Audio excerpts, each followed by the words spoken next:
Sell me this pen. Amazing pen. For professionals. Sell me this pen. Well, this pen works, and I personally love it. Brad, show him how it's done. Boom. Sell me that pen. Watch. Go on. Why don't you do me a favor? Write your name down on that napkin for me? I don't have a pen. Exactly. Supply and demand, my friend. You know what I'm saying? He's creating urgency. Today we're going to have a look at my friend Jordan Belfort's infamous line in the movie Wolf of Wall Street, "Sell me this pen."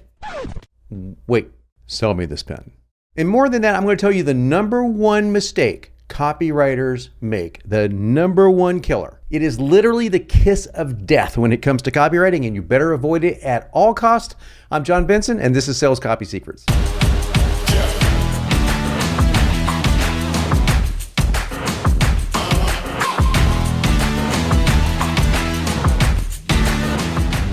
Welcome back, and this is Sell Me This Pen, the copywriting death wish, the thing you need to avoid at all costs. So if you are a copywriter, if you're looking for copywriting tactics or techniques, or looking to sell something online better than you're selling it right now, then this is for you.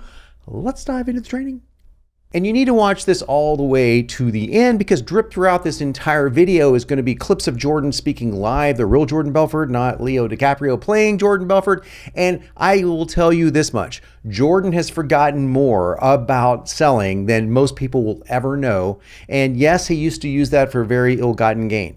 But Jordan is a completely different person these days, and his techniques can be used 100% ethically. So I think that you're going to really enjoy this. And yes, that is a video of Jordan and I taken after we had lunch one day. Yeah, Leo DiCaprio is playing this man, coming out December, well, I don't know yet. It was supposed to be November 15th, but now it's a Christmas movie, which is even better. Yeah, so yeah, good deal. I think we were in Santa Monica area.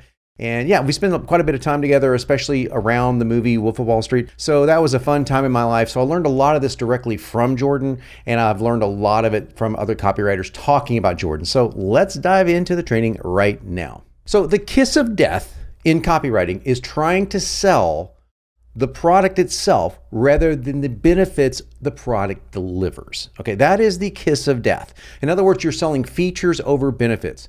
Man, was that ever explained in the scene right from the movie with Leo DiCaprio, where he was going around, sell me this pen, and everyone was talking about, well, the pen is this and the pen is this. And one guy even said, oh, here's why I like the pen. No one gives a damn about the features of the product. They don't. I'm going to tell you how you can list those features and how you can describe them, turn them into benefits later on, but you need to sell what the product does, specifically how the product helps the customer escape pain and get pleasure. That's really what it's all about. And this is a mistake that copywriters make, even experienced copywriters, but especially newbies, because they fall in love with the product itself. And guess who makes the worst level of these mistakes? People who try to write their own copy. They're not copywriters. You guys are marketers, and you guys have fallen in love with your product. I know I've fallen in love with several of mine too. I totally get it. I know why you would do this. They're like your babies. But guess what? People don't give a damn. They only care about what the product or service will do for them. Now let's go back to that scene with Jordan, actually Leo playing Jordan, and he comes up to one of his New York buddies and goes, hey, this guy can sell anything. Sell me this pen. Hands him the pen and goes, hey, write your name on a piece of paper or something like that. And Leo says, I don't have a pen. Okay, so that is a pretty good way to sell a pen, right? I've got even a better way. Say, Jordan, you need to endorse the back of this check, but the bank is getting really picky about this stuff. They're turning down checks signed with pens that bleed. So be sure you have a pen that uses ink that never bleeds, like this one right here. Now, I'm just making this up to prove a point, and I had time to make it up where in the movie he was relaying what actually happened. But that's an even better way of selling the pen, because that is what I call a fear-based benefit. That's what I just created, and I'm one of the few guys that talk about fear-based benefits out there, so you need to write this down. It is one of the best tips you'll ever learn from me when it comes down to not only writing benefits, but getting out of the trap of writing about the features of something. So what is a fear-based benefit? A fear-based benefit is a benefit that's implied through a story about which your customer should be concerned. The implication is that without XYZ product, something bad could happen. So typical benefits are pretty positive, like this pen comes with ABC that makes sure it never bleeds. So that's a positive benefit if we're going back to the fictitious, don't use a pen that bleeds, otherwise you won't get your check cash thing. However, There's a stage 1 and a stage 2, or a level 1 and level 2, if you will, fear-based benefit. And here's the way you make a level 1 fear-based benefit. In other words, you just do the bare essentials. Check this out. This pen comes with the ABC ink that never bleeds, so you can avoid bounced checks and hassles getting your check cashed. Okay, that's pretty good. Okay, you got the fear in there, right? You can avoid, people not taking your money. That's pretty good.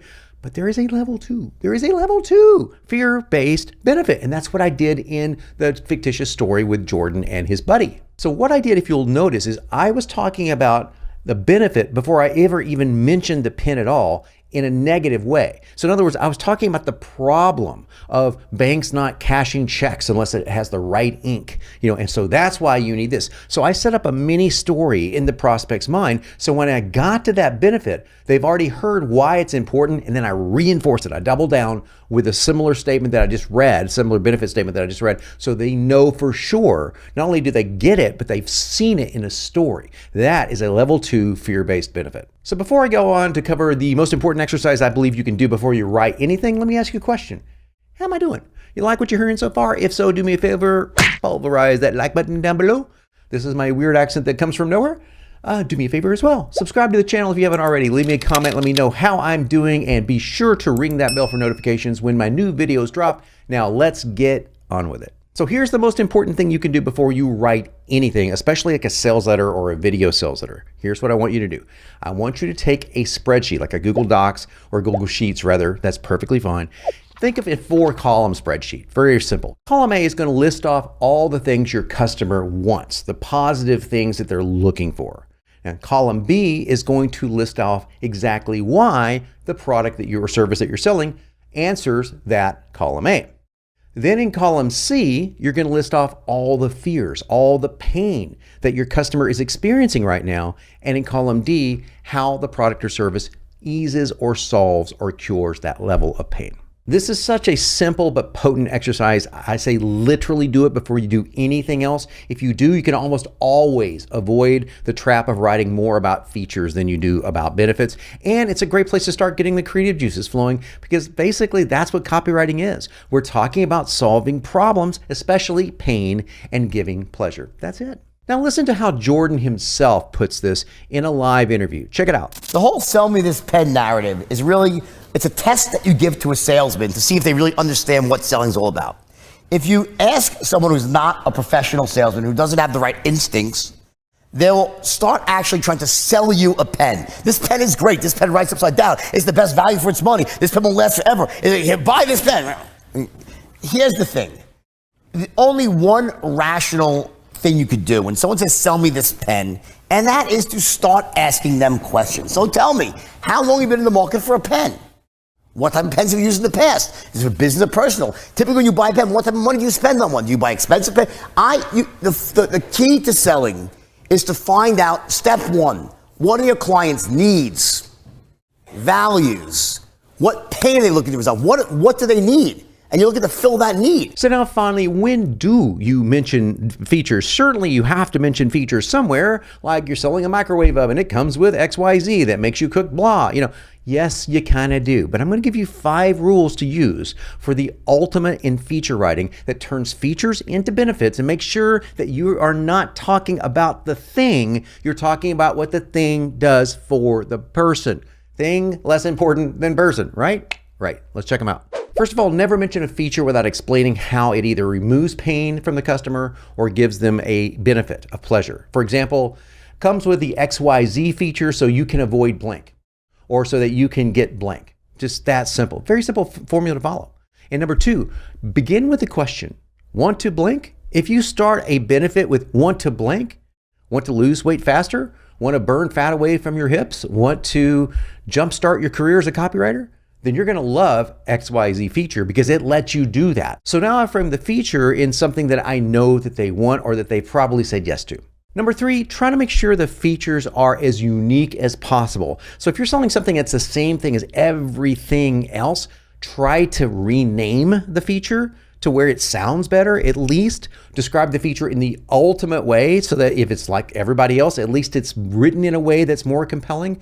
Get creative with the features.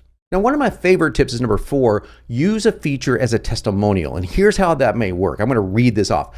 Mary Smith swore she could never make a penny online. That all changed when she used the XYZ feature inside product name. Copy Pro, for example. That alone was worth the price, and it changed my life forever. You see what I'm doing here? So Mary had a problem, and it disappeared when she got Copy Pro that comes with feature XYZ. Make sense? And number 5, remember the golden rule of copywriting: sell unto others that which solves their problems. If a feature doesn't add pleasure or take away pain, it ain't a feature worth mentioning. It isn't a sellable thing. Oh yeah, and one last tip. Look below and do me a favor. Like this video if you haven't already. Subscribe to the channel. Smash that bell so you can be notified the moment my new videos drop. And leave me a comment below. As always, I'm John Benson, and I'm here to help make you unignorable.